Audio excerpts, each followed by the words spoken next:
ko'y kupay.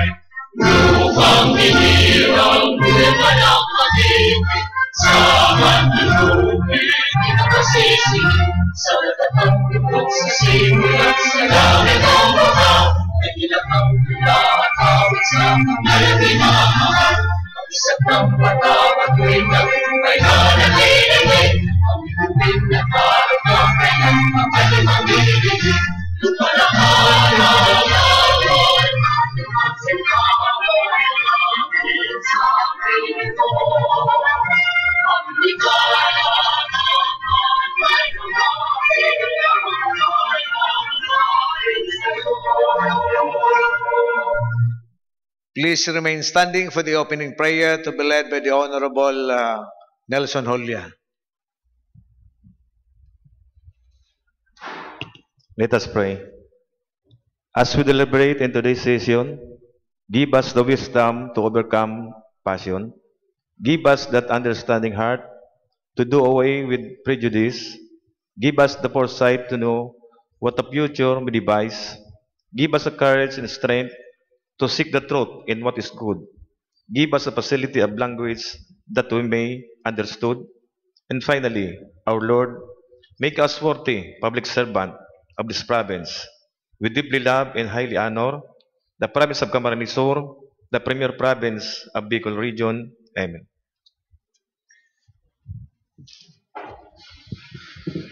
Thank you, Honorable Julia. May I now request the Secretary to do the roll call? Honorable Vice Governor Fortunato C. Present. Honorable Board Member Warren A. Senior. Honorable Board Member Romulo Hernandez. Honorable Board Member Darius S. Nopra. Honorable Board Member Fabio F. Figuracion. Honorable Board Member Nelson B. Julia. Honorable Board Member Dito P. Espiritu Jr. Honorable Board Member Angel G. Naval. Honorable Board Member Emmanuel H. Noble. Honorable Board Member Hilmar S. Pacamara. Honorable Board Member Amador L. Simando. Honorable Board Member Giovanni A. Senior. Honorable Board Member George R. Bengua.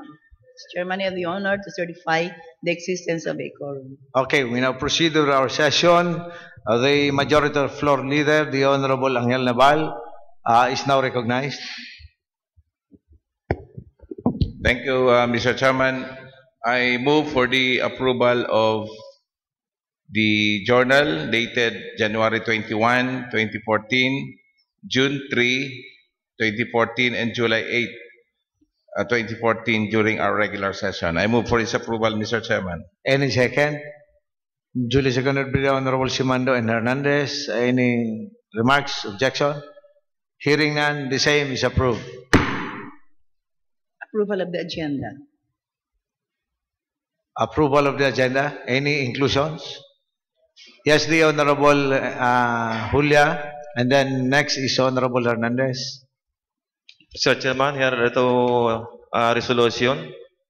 Resolution declaring full support to the vote for vegan campaign and mobilizing the support of the national promotion campaign for the city of Vigan to be one of the new 7 wonder cities of the world. Per Department of Interior and Local Government Memorandum Circular 2014-91 dated August 1, 2014, and resolution extending heartfelt condolences to the brave family, relatives, and friends of late Most Reverend Leonardo C. Legaspi, OPDD, is THD, PhD, former Archbishop Emeritus of Cáceres, who died in the grace of the Lord at 5 o'clock in the morning of August 8, 2014, at the University of Santo Tomas Hospital. I move for the closing of this resolution, Mr. Chairman. And any second? Yes. Under business of the day. Under business for the day, duly seconded by Honorable Bengua. 2 resolutions. No objection. Same is approved. The Honorable Hernandez. Thank you, Mr. Chairman, for inclusion under first reading an ordinance mandating a unified business permit licensing system for all component local government units within the territorial jurisdiction of the province of Camarines Sur. Under first reading. Any second? Duly seconded by the Honorable Espiritu. No objection. Same is approved. Mr. Chairman, Yes. I have two inclusion under business for the day. The first is the letter coming from the Honorable Governor Miguel Luis R. Villaferte requesting for the Sangguniang to pass a supplemental budget number 3. We have here a letter and certification. So therefore, Mr. Chairman, I move that this be included under business for the day. Any second? Duly seconded? Yes, so what's the pleasure of the Honorable Nopra? Mr. Chairman, can we at least be provided a copy of that proposed supplemental budget, Mr. Chairman? I don't have a copy, and I believe everybody don't have a copy except Board Member Naval. Mr. Chairman. We request, Mr. Chairman, our Provincial Secretary to please provide. Yes, the Provincial Secretary is so requested to provide all members a copy of the letter of the Governor with all its attachments. Yes, same is approved. May pa? Mapangkopya? May sinakopya talaga? Ang ganyan pa lang. Okay. Another for inclusion, Mr. Chairman. Although, at chat pa man yan oral line, Mr. Chairman. Another resolution, Mr. Chairman, is the resolution authorizing the Governor of Camarines Sur, Honorable Miguel Luis R. Villaferte, to negotiate, enter into, and sign a memorandum of agreement for and in behalf of the province of Camarines Sur with the Tourism Promotions Board relative to the province participation in the World Travel Market 2014 and to allocate funds and pay for the province share in the cost of construction stand and participation fee. I move for its inclusion, Mr. Chairman, under business for the day. Yes, any second? Duly seconded by the Honorable Hernandez. Any remarks, objection? Hearing none, same is approved.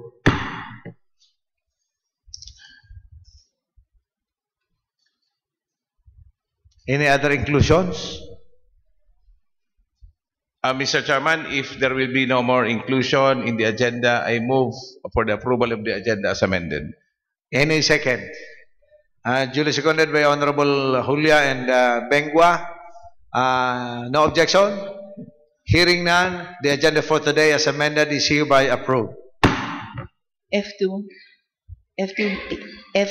proposed ordinance by Honorable Hernandez. Mr. Chairman, there is here a proposed ordinance coming from Honorable Board Member Rudy Tupi Espiritu Jr. This is in connection with an ordinance providing for a code for the youth development in the province of Camarines Sur. As we observe, Mr. Chairman, 3 readings, we are supposed to refer the matter to the Committee on Youth.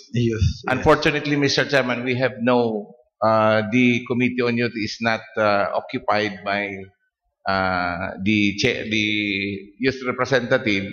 We might as well, I suggest, Mr. Chairman, that we recommend, I strongly recommended Honorable Rudy Espiritu to temporarily sit as the chairman of the Committee on Youth so that he can make necessary studies and recommendation on the matter. Okay, actually he's the chairman for the Youth Committee. So yes, so the Committee on Youth, Sports Development and Drug Protection, Mr. Chairman, is handled by the SK chairman, being the representative of the youth, and he is or she is the chairman of that committee. Unfortunately, we don't have SK representative. So I recommend, I strongly move, Mr. Chairman, that we appoint Honorable Rudy Espiritu to head or to chair such committee. okay, so I think that has been on record. So no objection. So Board Member Espiritu is a full-time chairman of the committee. So that, Mr. Chairman, the proposed ordinance providing for a code of for a code for youth development in the province of Camarines Sur be referred to the Committee on Youth, Sports Development and Drug Protection. So, be it referred to the same committee. The inclusion of Honorable Hernandez. Mr. Chairman, there is an ordinance as proposed by Board Member Hernandez. I move, Mr. Chairman, that said ordinance be referred to the Committee on Laws and Review. So, the same is referred to the Committee on Laws and Review. F3. F3. Circulars, letters, and other communications. F3A. Letter dated July 21, 2014 from Judith O. Parlero, Chairperson. Mr. Chairman, I move that the letters for information under A, B, and C, lettered and also D, be noted, Mr. Chairman, and referred to the appropriate committees, Mr. Chairman. So all items are referred to the concerned committees. On letter E, Mr. Chairman, may we request our provincial secretary to please read the letter from Mr. Manuel P. Rialda. Is he still the barangay captain, or? Yes, he is still the barangay captain. Barangay captain of one barangay in Presentacion. Pwede pong mabasa ining surat. Dated August 4, 2014. The subject is the letter of intent. Dear Vice Governor Peña, this is in connection with my application at Maritime Industries, a request to issue me a certificate of public convenience, which is the #1 requirement to get a panlalawigan resolution coming from your office. The importance or advantages of having a certificate of convenience are the following. #1, good service and convenience to the riding public. 2, competitive fare. 3, generate employment. 4, generate income for the government in form of taxes. Please consider this as a letter of intent, as I am optimistic that your office will help me in realizing one of these requirements to benefit the riding public as well as the proprietor of the public transport. Hoping for your consideration and prompt attention on the matter will highly be appreciated. Very truly yours, Manuel P. Rialda. Signed. Mr. Chairman, di ko kay aram kung anong big-applyan niya. Ano, baruto, auto, motor? Motor. Motor. Motor. Sa Sa dagat. tubig, sa dagat. Sa dagat. Kasi di kaya malinaw, Mr. Chairman, kung anong big-applyan niya digdi. Basta pigsasabi niya, good service. Pagkatapos, di itaaram kung anong klaseng sasakyan pang dagat ang gusto niyang i-apply. Anyway, Mr. Chairman, with this, we refer the matter to the Committee on Transportation and Communication, headed by Board Member Espiritu. So the same is referred to the Committee on Transportation, headed by Chairman Honorable Espiritu. And also, Mr. Chairman, under letter F, may we also request our Provincial Secretary to please read the letter coming from Judge Valentin E. Pura Jr. Office, dated July 30, 2014, from the Office of the Executive Judge to the Office of the Provincial Governor, Provincial Capital Complex, Cadlan Pili, Camarines Sur, the Sangguniang Palalawigan, Legislative Building, Provincial Capital Complex, Cadlan Pili, Camarines Sur. Attention. Honorable Miguel R. Villaferte, Provincial Governor. Honorable Fortunato C. Peña, Provincial Vice Governor. Subject. Request for assistance relating to various concerns of Tinangis Jail and Penal Farm. Gentlemen, you write to refer to your good offices the heart-rending predicament of our detainees and jail guards in Tinangis Jail and Penal Farm. As you are well aware of, the Tinangis Jail and Penal Farm was established with capacity to house only 200 inmates. As of date, the Tinangis Jail and Penal Farm already holds more than 300 inmates, or more than 50% of its capacity. Let it be considered that no less than our Constitution provides that even those whose liberty is restricted must enjoy humane conditions behind prison bars and adequate penal facility. Overcongestion only brutalizes life in penal institutions as it equates to health hazards, breakdown in discipline, exacerbation of tensions among detainees and inmates. Such despairing situation is experienced by our detainees and inmates in Tenangis Jail and Penal Farm, and is even more intensified by the onslaught of Typhoon Glenda, which left the visitors areas of the penal institution the only area where detainees and inmates may receive their relatives totally destroyed. So too, the distressing plight in Tinangis Jail and Penal Farm is shared by the jail guards assigned therein. As far back in 2007, the jail guards of Tinangis Jail and Penal Farm already endures the difficulty brought about by the death of in-service vehicle necessary for the transport of detainees and prisoner to and from our trial courts. Up until now, or 7 years and counting, there are still no service vehicles available to them. This necessarily translates to exposure not only at the Tinangis detainees but also of jail guards to various risks, including climate and security hazards. Magnified by the fact that the Tinangis jail guards are presently unarmed, one can only imagine the danger that these jail guards could possibly encounter when they ply the 20-kilometer thoroughfare by themselves through their personal motorcycles and at times through common carriers, with no other jail guards to accompany them as the standard procedure would require, carrying detainees and or inmates who are charged with crimes, usually against persons whilst having nothing to protect themselves but bare wooden cudgels. With the foregoing, the undersigned respectfully appeals to the munificence of your good offices. So the above concern, which the undersigned observed in the course of his official duty of visiting and inspecting municipal and provincial jails, may accordingly be addressed at the soonest time possible. With particular reference to the Tinangis Jail and Penal Farms visitors area, it is respectfully requested that this assistance be furnished not only in the supply of construction materials but for security purposes so as not to run the risk of flight or escape among detainees and prisoners. Also in the provision of sufficient labor force to assist in the reconstruction of said visitors area.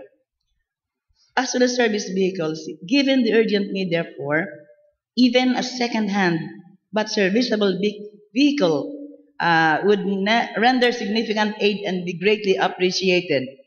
The undersigned reverently commends the usual benevolent response your good offices extend to your constituents, and it is his earnest desire that a similar treatment be extended to the concern mentioned in paragraphs above. In this regard, the undersigned office would willingly accommodate a forum should one be necessary to discuss the current predicament of the Tinangis Jail and Penal Farm. Sincerely, signed, Valentin E. Pura Jr., Executive Judge. Mr. Chairman, much as we want to discuss the letter coming from the Honorable Judge, we might as well refer the matter first to the committee so that we can have a verification on the statements made by the Honorable Judge. So with this, Mr. Chairman, I move that this be referred to the Committee on Peace and Order, Human Rights, and Prisoners' Welfare, headed by Board Member Spirito. So the same committee, the same letter is referred to the Committee on Police Matters, headed by the Honorable Espiritu. Yes, the Honorable Simando, what's the pleasure?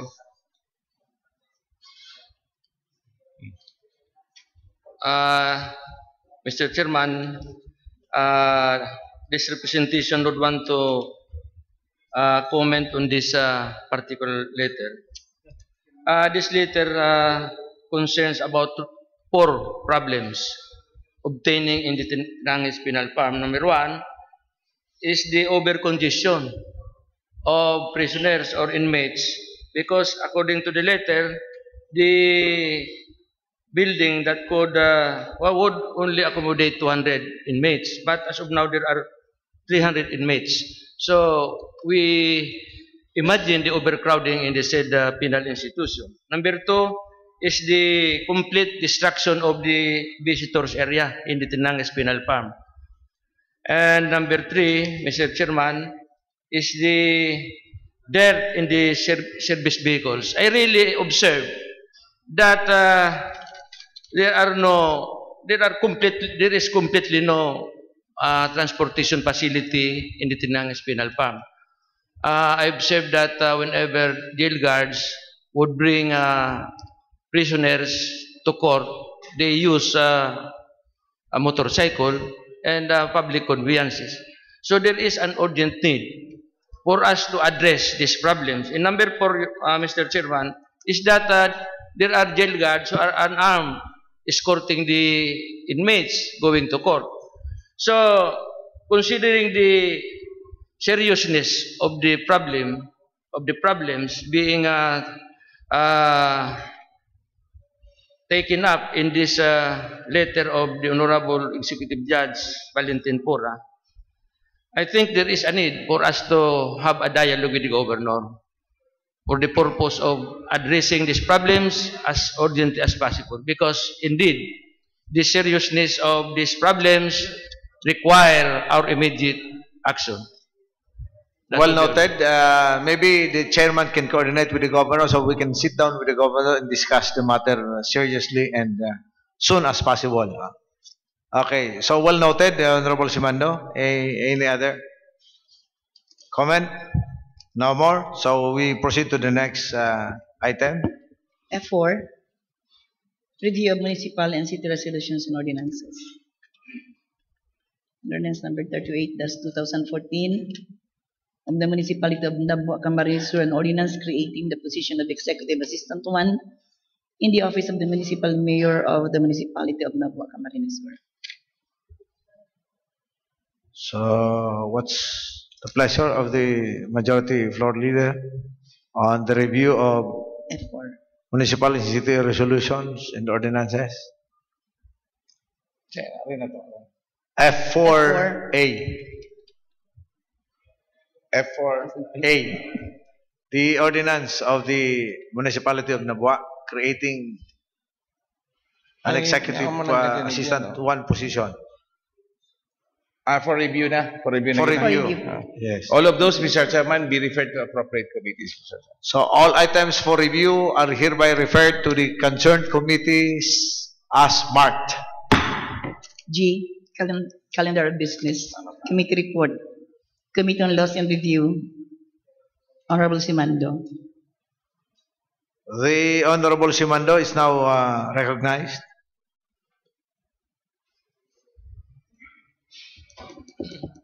Thank you, Mr. Chairman. This concerns about the committee reports which were made by the Committee on Laws and Review upon proper review, Mr. Chairman. There are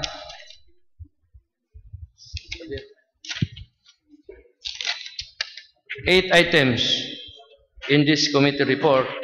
Number 1, resolution number 2014-220, a resolution enacting an ordinance which shall amend ordinance number 2-013-03 by creating a trust fund for the office of the municipal health officer, which shall be sourced from the service charges fees collected pursuant to Section 9B of ordinance number 2013-03 of the municipality of Calabanga.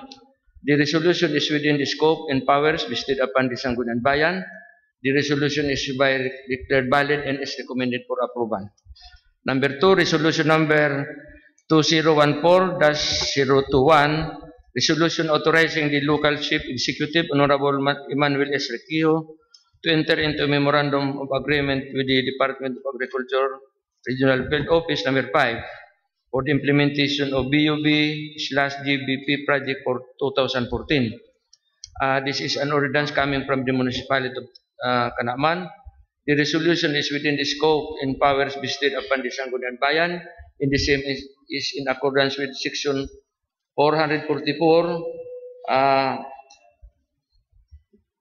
subparagraph 6 of Republic Act number 7160. The resolution is hereby declared valid and is recommended for approval. Number 3, this is a resolution number 14-35, resolution approving municipal ordinance number 03 as a series of 2014 of Tinambak, Camarines Sur. The ordinance is within the prescribed powers bestowed upon the Sangguniang Bayan, and the same is in accordance with Section 447, subparagraph II of the Local Government Code of 1991. The resolution is hereby declared valid and is recommended for approval. Number 4, ordinance number 032-2014, an ordinance adopting guidelines and procedures for the establishment and operations of bottled water refilling stations in the municipality of Nabua, prescribing penalties for violation thereof and for other purposes. The ordinance is hereby declared valid and recommended for approval. Number 5, ordinance number 034-2014, an ordinance declaring the Pintakasi celebration every May 1 to 5 of the municipality of Nabua's Alinsangan Festival, declaring the festive street parade and competition every May 2 as Buabuan Street Parade and presentation, creating the Nabua Municipal Council for Culture and Arts and for other purposes. The ordinance is hereby declared valid and is recommended for approval.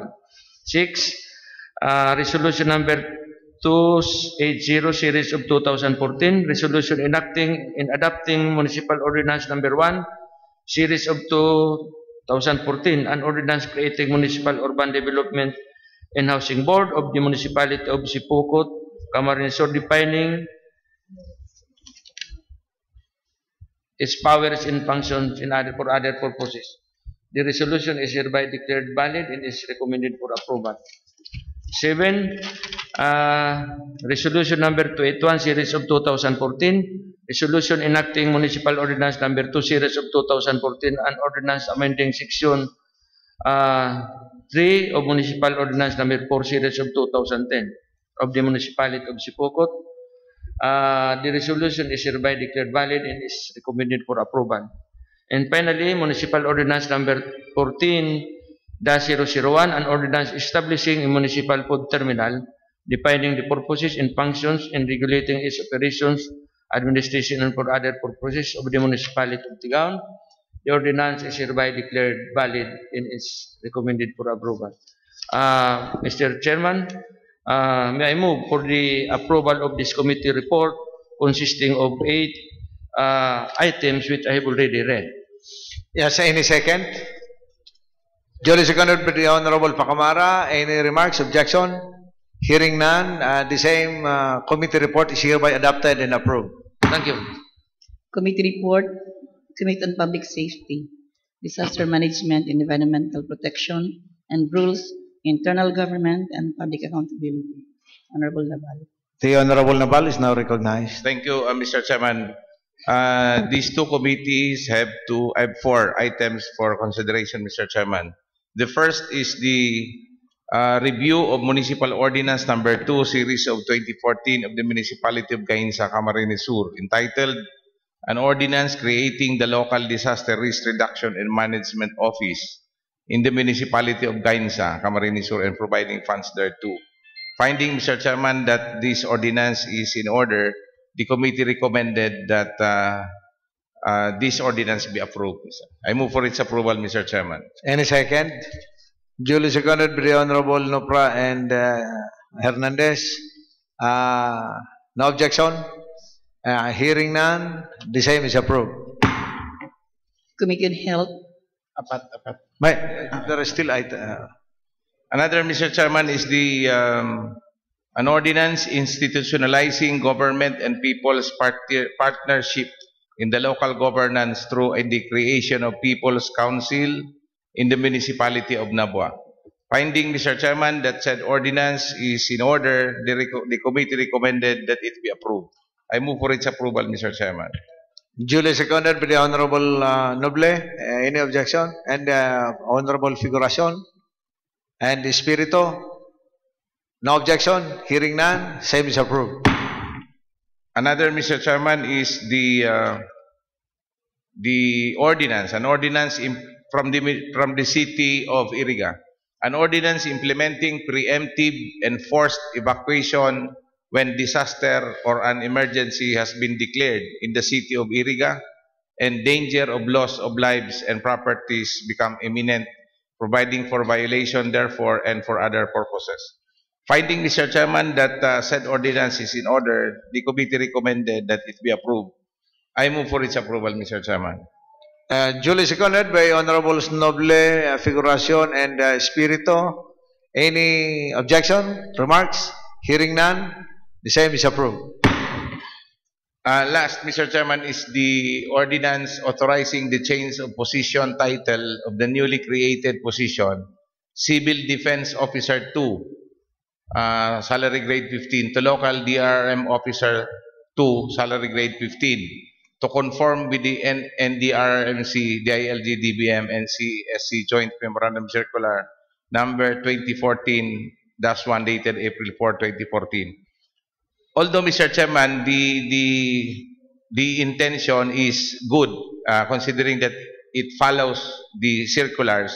Unfortunately, in the municipality of Gainsa, Mr. Chairman, said creation was disapproved for purposes of appropriation. So, in the budget, in the annual budget of Gainsa, this was disapproved, Mr. Chairman. So, we cannot give due course, considering that we have a earlier decision from the Committee on Finance and Appropriation that this item cannot be given due course, considering that the municipality of Gainsa is in excess of salary ceiling. So with this, Mr. Chairman, we recommend that this ordinance be declared invalid. So I dare so move, Mr. Chairman, that this ordinance be declared invalid. Any second?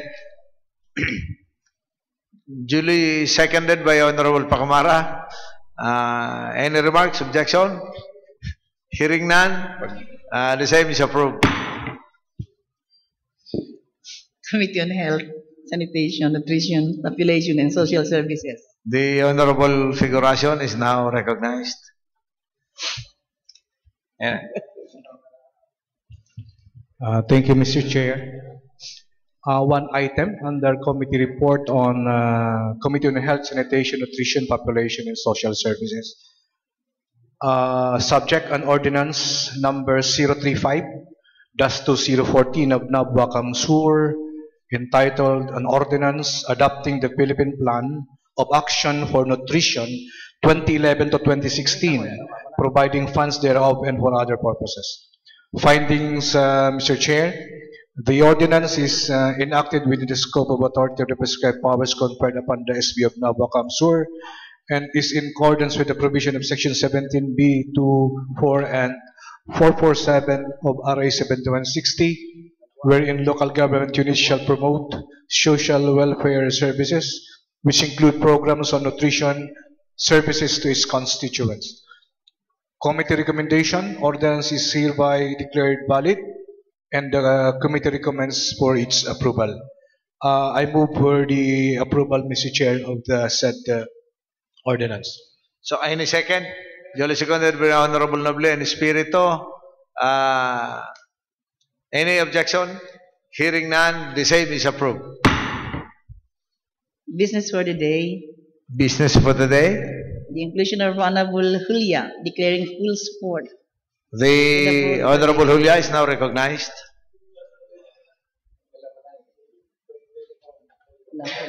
Mr. Chairman, the Most Reverend Leonardo C. Ligaspi, OPDD, STHD, PhD, our beloved former Archbishop Emeritus of Cáceres, and a great Roman Catholic leader of the province of Bicol region, passed away to meet his maker after succumbing the lung cancer at the University of Santo Tomas Hospital last August 8, 2014 at the age of 75. The Most Reverend Leonardo C. Legaspi served as the first Filipino rector magnificus of the University of Santo Tomas Central Seminary in 1968. Was appointed as the first Filipino rector magnificus of the Pontifical and Royal University of Santo Tomas in 1970. Was designated as titular bishop of Elefantaria in Mauritania and auxiliary bishop of Manila in 1977. And later was installed in solemn ceremonies as the 33rd bishop and third as bishop of the Cáceres at the Metropolitan Cathedral of St. John the Evangelist, Naga City.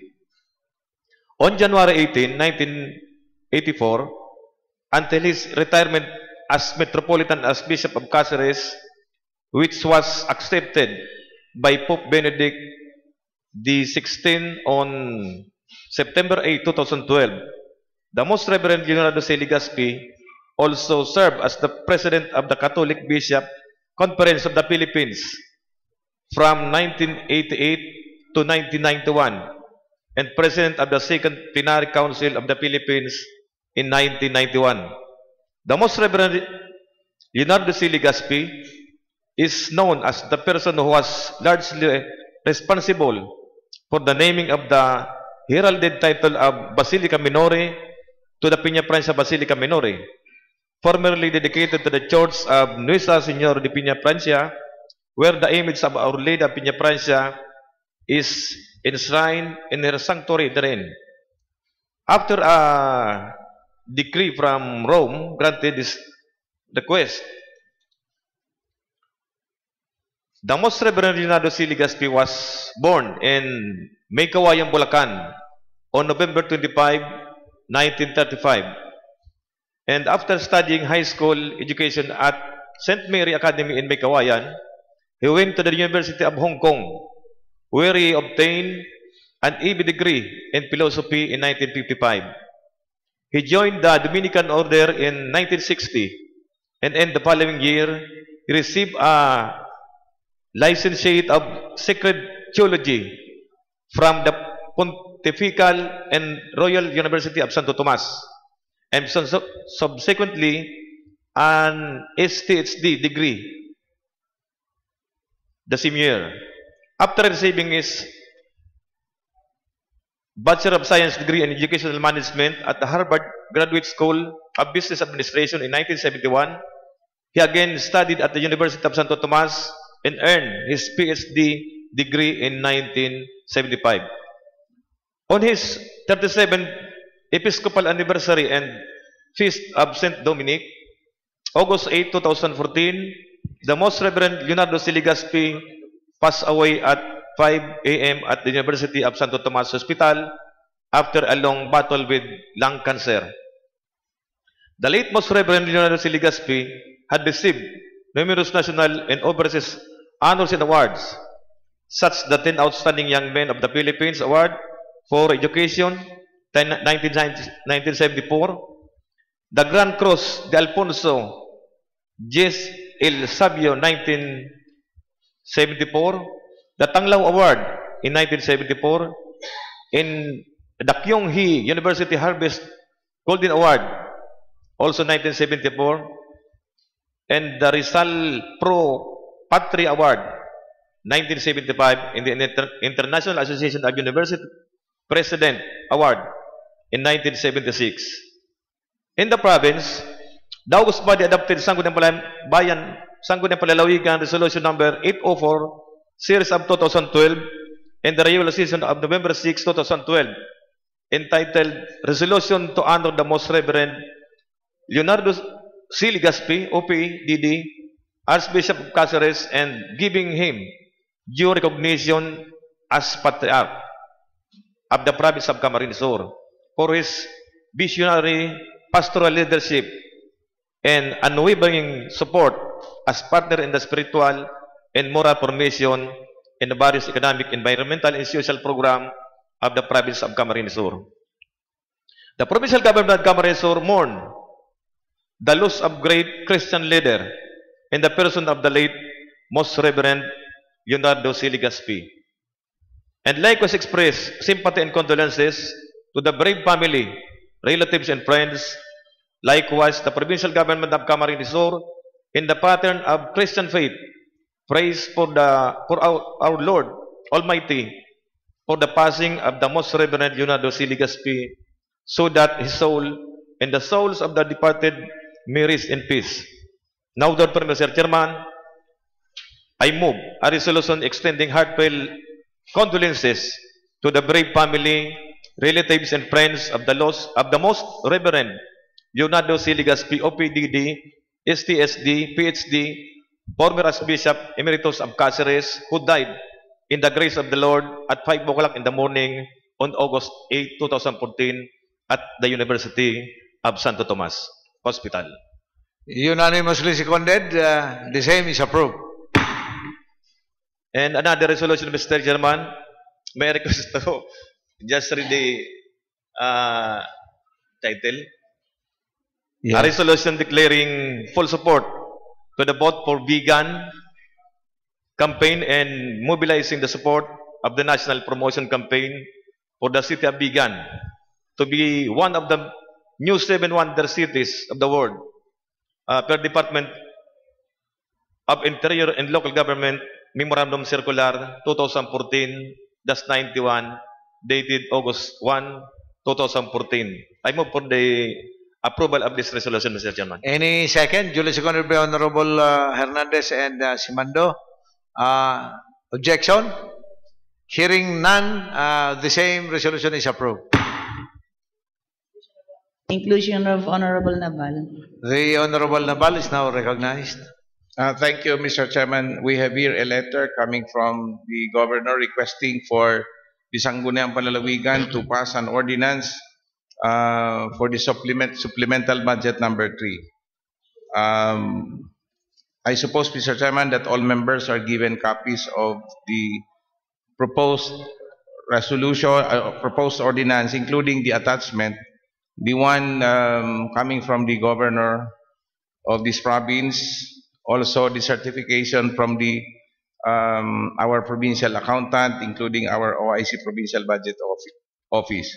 So we have a source of funds coming from the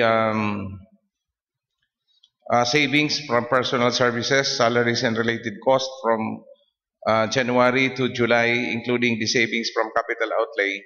And this will be reallocated for the MOE of various offices, especially janitorial services in different provincial government departments, considering that we are on clean-up, including rehab of our various offices, Mr. Chairman. So with this, Mr. Chairman, if there will be no comment on the matter, I move for its approval, considering, Mr. Chairman, that the Chairman of the Committee on Finance and Appropriation is on is not around, so I am acting as the Vice Chairman of the Committee on Finance and Appropriation, Mr. Chairman. I so move, Mr. Chairman. Yes, there is a comment from the Honorable. Yes, thank you, Mr. Chairman. Yes, Mr. Chairman. First of all, I have no copy of the letter request coming from the Governor. Then secondly, Mr. Chairman, since this is an ordinance, it should be referred first to the Committee on Committee on Appropriation. Though the chairman is not around, the vice chairman can act on this matter. And yes, Mr. Chairman, I have a certificate coming from the provincial accountant and the OIC provincial treasurer. Unfortunately, Mr. Chairman, the ordinance authorizing supplemental budget number 3 and so on and so forth was made or drafted by the Chief Research Records and Referral Section headed by Mr. Perez. So, Mr. Chairman, my question here is,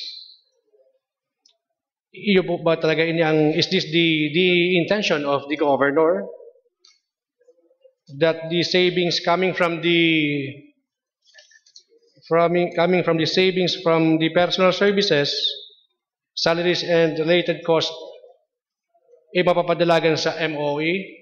And what are the items under that MOE na kung saan, Mr. Chairman, ining 80 million plus gagastuson? Kabali po ba dyan ang allowance sa clothing allowance kang gabos empleyado kang provincial capital? The chairman, the acting chairman. Yes, Yes, Mr. Chairman. I suppose you have the Honorable Bacamara's a copy of the Statement of Supplemental Appropriations as prepared by Ms. Leia M. Yamson, the OIC Provincial Budget Officer. Ikaw kopya? I don't have such copy. Okay. No, I don't have. I Mayo only kang have kopya. these two copies. The one is the ordinance, and the other one is the certificate coming from the accountant and the treasurer. Yes, what's the pleasure of the Honorable Nopra? Thank you very much, Mr. Chairman.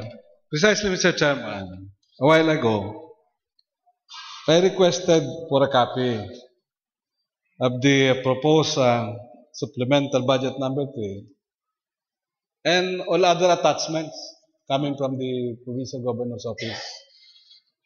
A question such as the question asked by Board Member Pacamara. Yang kuta na, Mr. Chairman, nasimbag na yan kung may kopya man lang kuta na basa ang Board Member. Where is the copy of that? Itemized. That's the problem. Why, Mr. Chairman? Still being reproduced. Kami, Mr. Chairman, kung ang sarong board member, I appreciate the manner na pag-apot ni board member Pacamara because it has been our experience in 2 or 3 sessions when there are some proposed resolutions or ordinances na may diferensya. So, mayo man kami ibang opportunity na makaigwaning maray na pag-adalken, kundi ngunya na lang, please lang, ikumpleto man ang kopya. Na kami, dahil naghahanap diferensya. Gusto mo, apol baranta, tama, may problema. May I know from the secretary? I gave instructions to provide all of you a copy now. Yes, Your Honor. I have given a copy to Mr. Yes for the production. It's still with our copier, Xerox machine operator. It's still not Mr. being Chairman. reproduced. At this So it was juncture, Mr. Chairman, allow me po. At this juncture, may I inform the Honorable Sangguniang Panlalawigan Secretary. I am in receipt of the following. After this, I will say only. Number 1, a statement of funding sources. And number 2, a copy of the draft proposed supplemental number 3 ordinance. That's all. Only. Period. Mr. Chairman, again, for record, before the majority floor leader be given the floor, I would like to make it clear na I am not against or whatsoever of the request coming from the governor. All I want is that na klarado man sa parte kang Sangguniang Panlalawigan, dahil taaran po ka na sa tuyang aaprobaran. So, but sabihin kung pwede, ano man na urgent ini, and this is an ordinance. So, kaya punta pong maray na busisihon, adalan. Pero, supportado pa ako sa siya magandang programa kan sa tuyang gobernador. All I want is that, si tama lang po. So, Mr. Chairman, may I ask Board Member Pacamara whether he wants this to be referred To the committee. First of all, Mr. Because Chairman, the body is that furnished with the attachment, and this is an ordinance as you said. Would you like this to be referred? It is, to be referred to the appropriate committee. Yes, before that, Mr. Chairman, it is our house rule that any ordinance. Okay, Mr. Chairman, let this be referred, Mr. Chairman, as requested by Board Member Pacamara. Okay. So, as requested,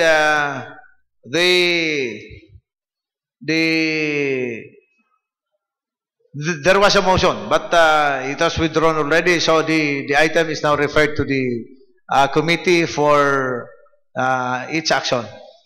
Thank you, Mr. Chairman. Thank you, Mr. Chairman. Yeah, we closed the issue already on the supplemental budget. Mr. Chairman. Yes, but we already referred that to the committee. We stopped discussing it because we already referred that to the committee. Next item, please. Conclusion of Honorable Naval. Thank you, Mr. Tourism Chairman. Promotion Board. There is here another request from the Office of the Governor. This is in relation with the Tourism Board, Mr. Chairman.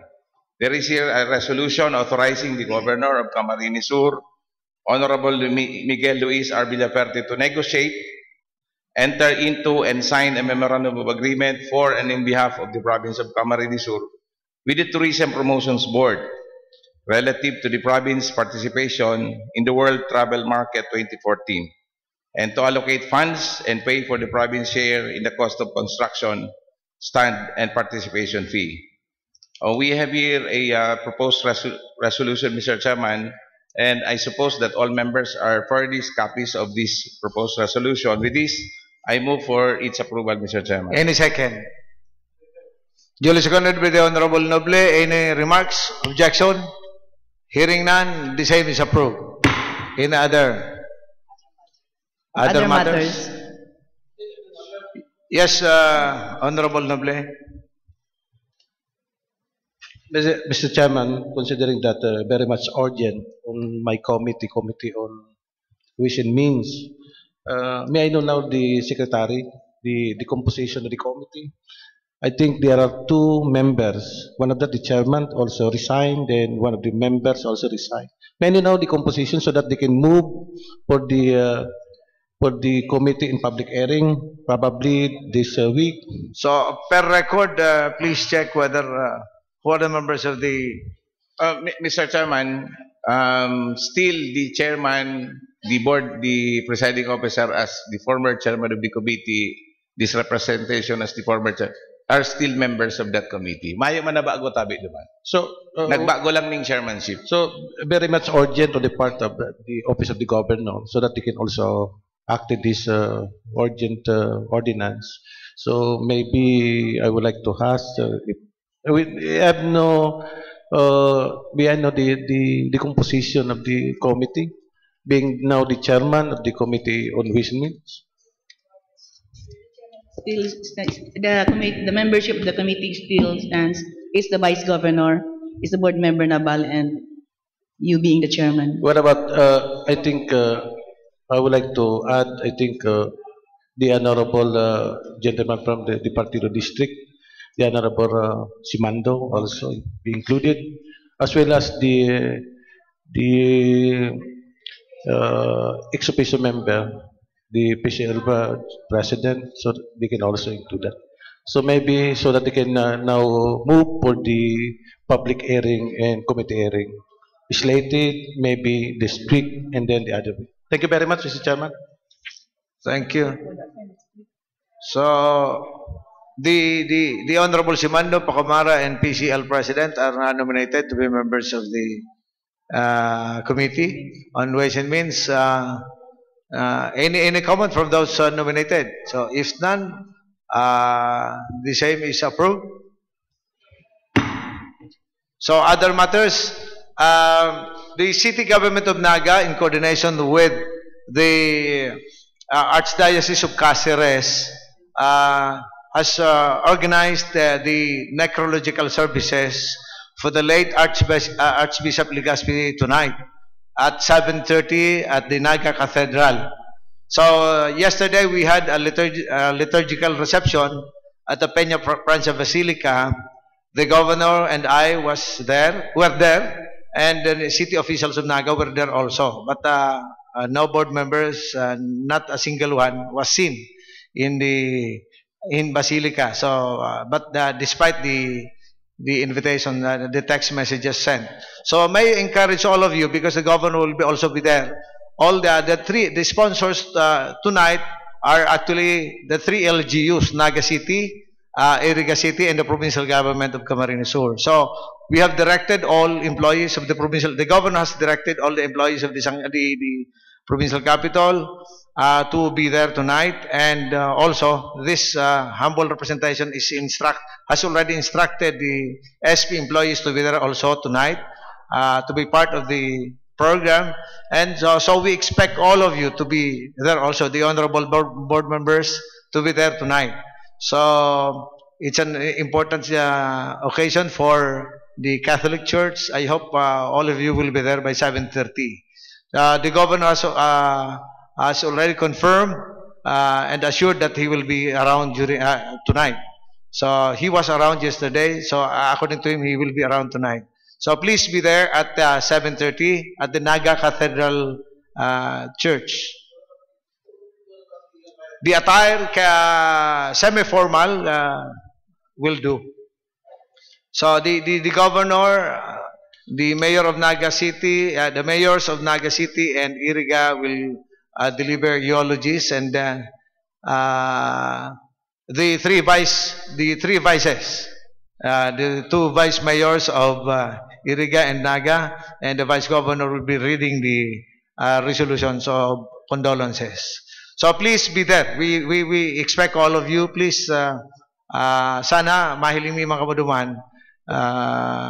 Kasudma na kami sa nanigob su Naga City kompleto si team kita mayo. So sana po yaraon kita ka boss. That's all. Any other matters you would like to discuss? Mr. Chairman, if there will be no more matters to be discussed, I move to adjourn. Any second? Duly seconded by the Honorable Noble. Session is adjourned. Thank you very much. God bless you all.